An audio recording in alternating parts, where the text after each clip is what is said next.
Welcome everyone to Student Stories Unfiltered. I'm your host Guna Komazamisa, and today we have strong individuals who are brave enough to share their stories.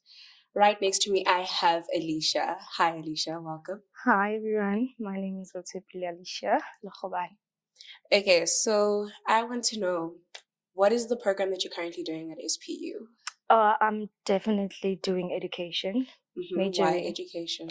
Because I feel like I am able to stand in front of the crowd and speak my mind. I'm not afraid to do that. Okay, so could you just tell us where you're from, your family background, and just let us in on who Alicia is?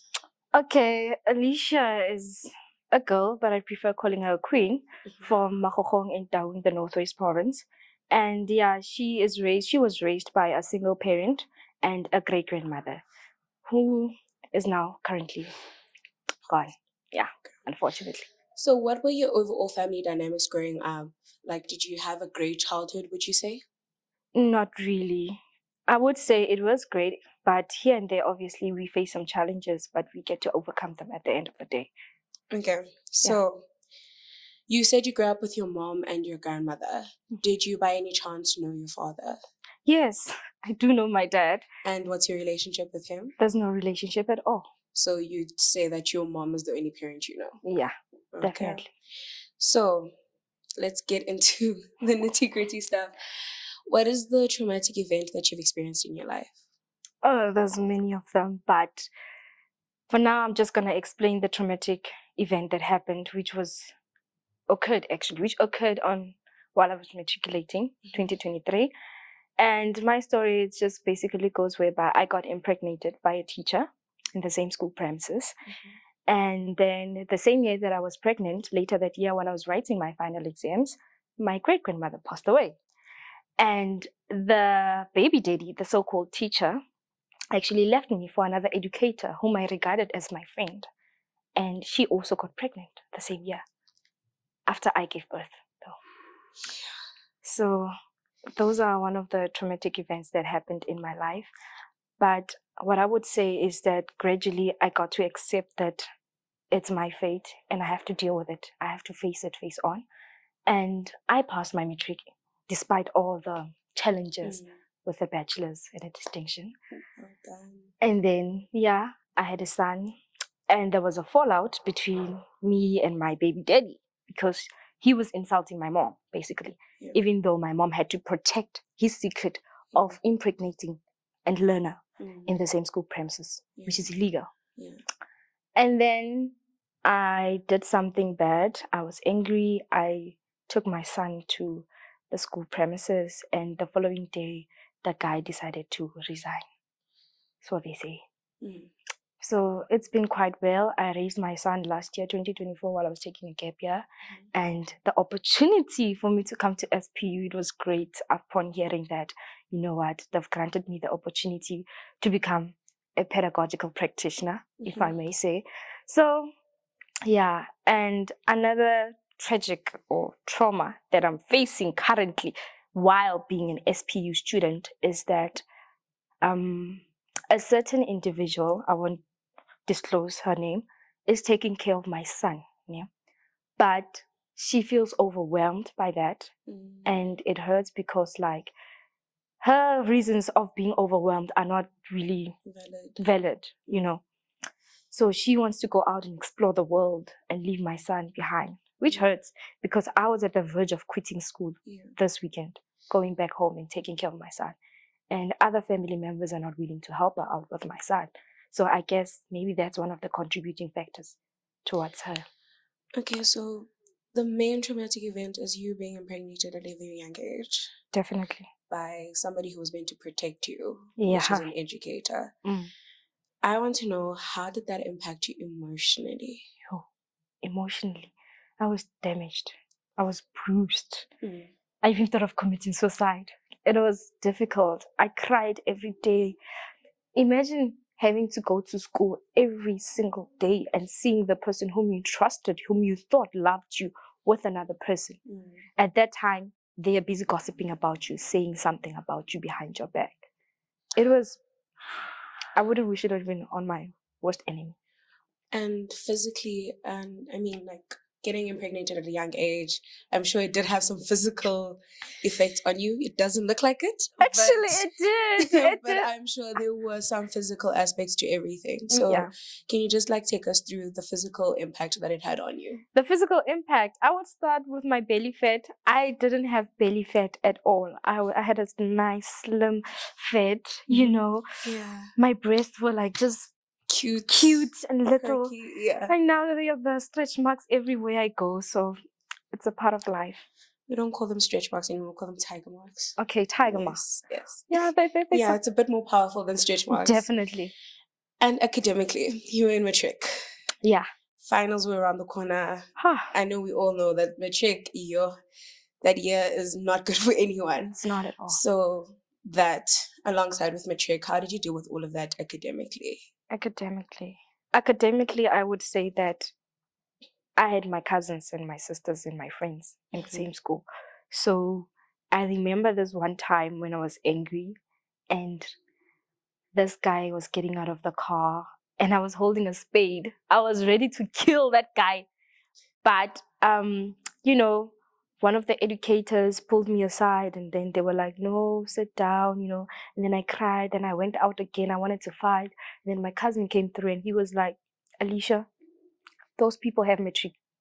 Those people have umalusi. They have degrees. They've been to varsity. What about you? Are you going to sacrifice your academics for people who are educated so that you can live a poor life forever? No. Stand up. Focus on your schoolwork. And that's when I actually started to take my book seriously. And I saw that I was improving bit by bit every now and then. And you did mention that you passed with a distinction. Yeah. So you actually conquered academically. I did, academically. And it was a disbelief to most people because people were like, how did you do it? Yeah. To a point where when I went to fetch my statement, all of the educators were lining up, greeting me and saying, congratulations, we didn't expect you to pass that way. And I'm like, what did you guys expect? I mean, you did face a traumatic event. Yeah, I did. I think they were expecting you to just lay on the floor and just quit. No, I didn't quit. Made sure that I didn't. I want to know, how did you deal with the situation? I hear that, you know, like this and that, but I just want like overall steps and how you managed to calm yourself down, be able to get through everything. You know, before my grandmother died, she did tell me that my life is my priority. I have to prioritize myself. It started there with the words, the advices, you know, every little thing. And then my mom, I got to reflect on my background. I looked at my mom. I looked at the situation at home. My mom is unemployed. My grandmother is unemployed. I am a learner who is pregnant currently. My dad is not in my life. The baby daddy of my child is not in his life or whatsoever. So I guess those are one of the things that actually inspired me to work even harder, to be like, you know what, Alicia, you got this, you can do this. So let's keep on working. Yeah. So would you say that you received help? Did you have a support system despite the challenges that you experienced in your matric year? Okay, family-wise, I did. My family was supportive. My mom, I didn't expect her to be that supportive, but she was. And at school, I would say only a few educators were supportive because like they were like, we love your energy, you know, you can, I could like bank classes from 11 until 2 p.m. and go to the clinic. And when I come back, I would gradually go to the educators and ask them like, what did you guys do? Is there any homework? Yeah. And then they helped me and they took me through the process and they were like, no, this is what we did. Go and focus here and here and here and here. So that also is something that I really appreciate from them. Oh my God. Yeah. So did this situation make you stronger or perhaps scarred you? But like, I believe like you can be scarred and be stronger. So let's rephrase that question too. Would you say you're stronger or weaker now? Yeah. I would say I'm stronger. I'm stronger. No, I'm much better. I'm even overconfident. Yeah. I'm overflowing. I am iconic. I have the aura now that when I walk into a room and I find these two people that put me through this difficult time, I just smile and say thank you for the experience. Okay. Yeah. So currently, would you say that you're dealing with it well, or there's still some bits and pieces that, you know, like fragments of what happened, like currently in your life right now? Currently, I would say I thought I had dealt with it well because during teaching practice, the online class, I broke down while I was explaining my experience. But I didn't know why, because like all along I've been okay, you know. So I guess there's some fragments here and there that just pull me down and be like, no, break down. It's your time. Healing is not linear at all. Yeah, it doesn't have an expiry date. At all.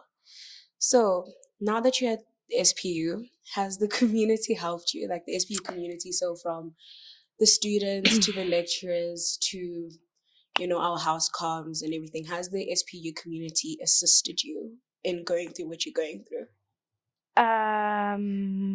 Not really. But when I broke down during the teaching practice class, the lecturer was like, please email me so that I can help you go through counseling and stuff like that. So they helped me, but the house comms and other people, I would say maybe it's because they don't know my story, so they wouldn't have reached out now.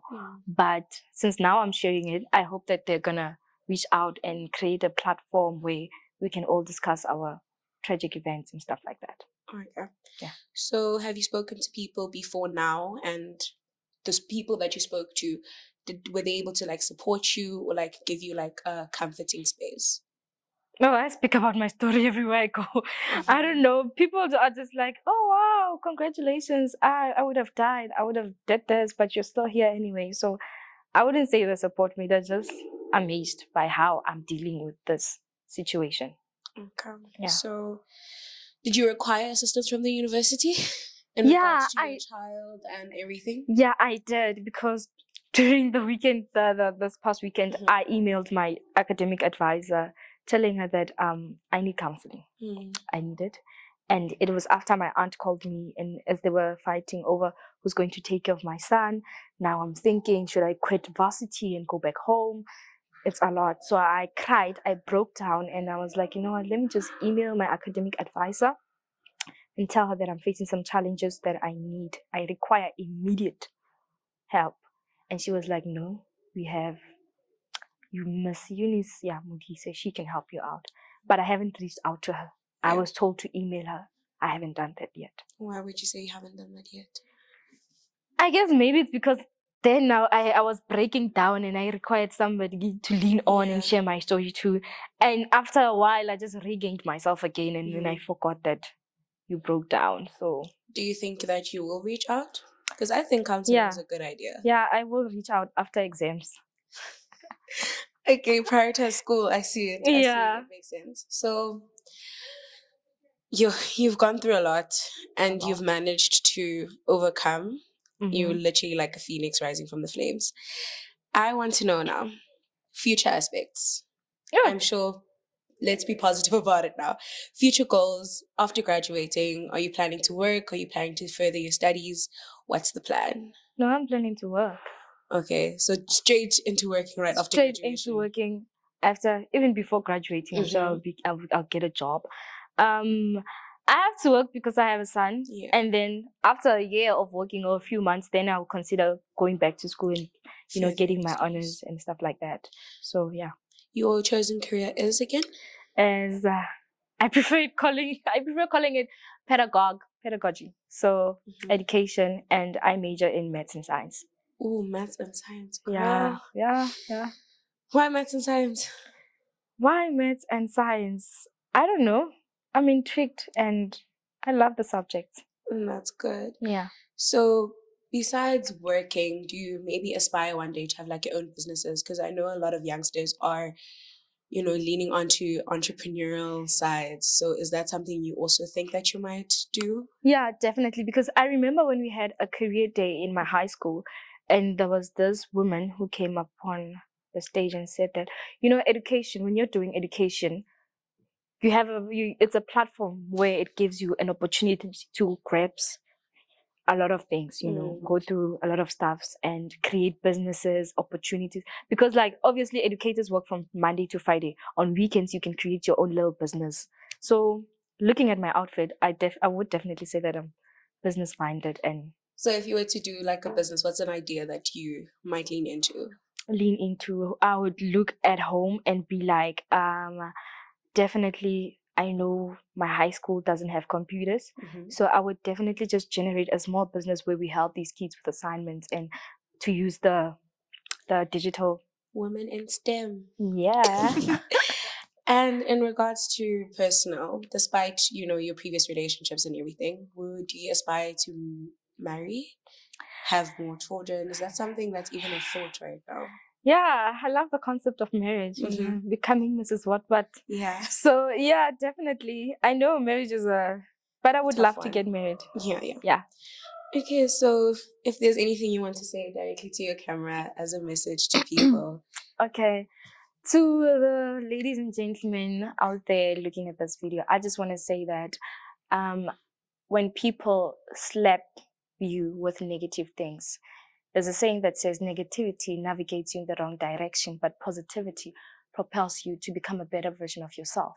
So if somebody says something negative to you, change the concept and see the positive in that concept. And I am telling you, you will reach greater heights. You will do amazing in life. Otherwise, we do know that we were not placed on earth to become the deficit of defeat, but a surplus of success. Thank you. Okay, girl. Thank you so much for sharing your story. And I, for one, have to tell you that you are amazing. I know. You have overcome so much. And I'm also amazed. But I do want to tell you that I'm sure after this, there will be a lot of people in your corner supporting you. Yeah. We are very proud of you and what you've achieved so far and what you're still going to achieve. Thank you so much for coming. Thank you. That was Student Stories Unfiltered.